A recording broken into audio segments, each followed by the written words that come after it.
A note on Paulina.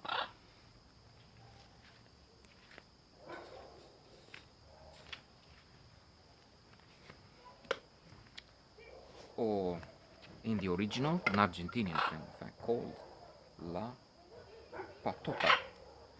Dolores Fonzi is Paulina, and a very good actor in his prime, Oscar Martinez, is Fernando. Fernando is a well-known judge, and Paulina is his daughter, who becomes a lawyer. But because she's so idealistic and so out of this world, one could say, this is a very strange character,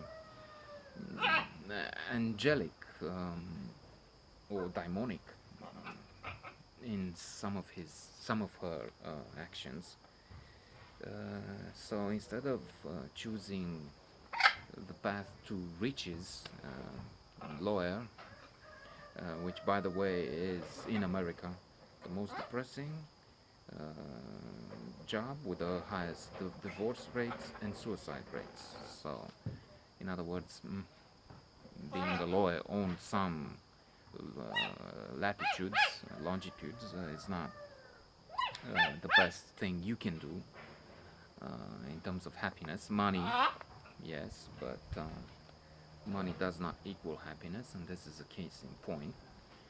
So instead, she seems to make the best psychological choice and takes the best option for her life, maybe.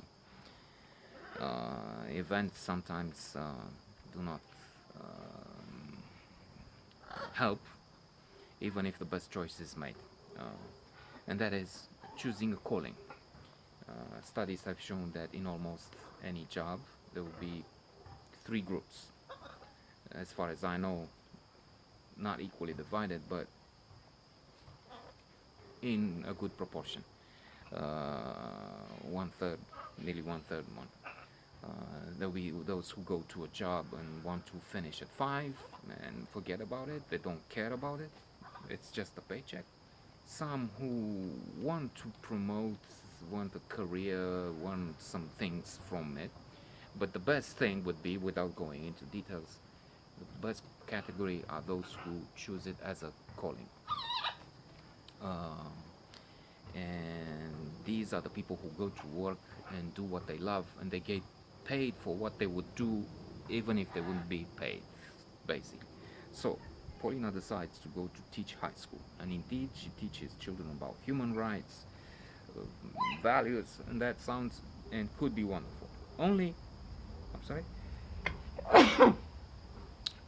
after about 2 weeks in this job, she's raped. She's raped, attacked on the way from her friend. Uh, she comes at night from her friend, and she's attacked by a group of about 5, 6 children, 6 teenagers who are in her class in the school. And this is where it becomes strange. She talks to the police. The police ask her how was she dressed. We see this strange attitude. I mean, if you mean I was alluring and short, it's not dress. I was in jeans, t-shirt. Did you drink? Yes. I had a few. She had a few glasses of wine with her friend. But she's not the one. She's the victim. She's not responsible in any. And things take a strange turn when she decides to, even when she finds out who is responsible, not to take charges. Furthermore, not just that, but the judge uses his influence. It is known who did it in the neighborhood, so he sends law enforcement, so to say, and they take the criminals, and they abuse them in the police section, knowing what they did. I'm not saying it's just, but it just happened. And so they call Paulina to identify, and she has them there, and she says none of them was there, knowing full well these are the guys who raped us. It's almost unbelievable, strange, and it gets even more surreal, so to say. Even if it reminded me of a case mentioned by um, one of the best experts in positive psychology, Sonia Lubomirsky, in her classic The How of Happiness. One rule of happiness is forgive, and she gives an example of parents who had their daughter killed in South Africa, and they don't only forgave the responsible, the killers, but with one of them, the mother went on and formed a sort of association, an ONG, I don't know what exactly, but talking about forgiveness, talking about the experience.